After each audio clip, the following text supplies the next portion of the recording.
Good morning दोस्तों, मेरा YouTube channel Motilal blog में आप सबका स्वागत है। एक छोटी सी वीडियो में आप सबका स्वागत है दोस्तों। एक गरीब दोस्त का मैं एक छोटा सा वीडियो बना रहा हूँ आपके लिए, ठीक है। तो पसंद आए तो लाइक शेयर जरूर करना दोस्तों।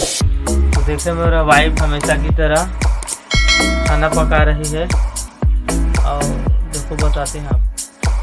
छोटा सा रूम है दोस्तों, रसोई तो ज़्यादा बताते नहीं बता, ठीक है। क्या करेगी? पताल का चटनी बनाएगी दोस्तों। देखो चावल इसको धोकर रखी है यहाँ भेजने के लिए। ये भी डबक गया है, ठीक है। इसको एरेगी इसमें।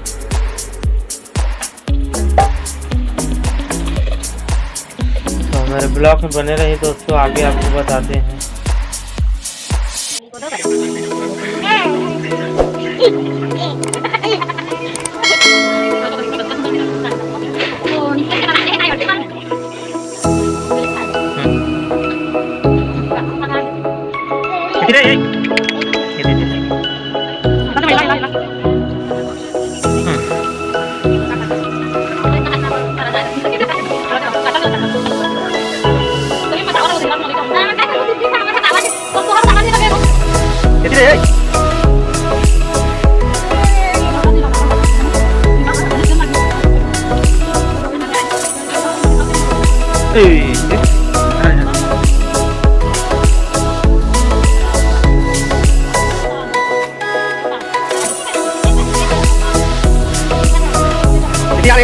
Ini kalau kecil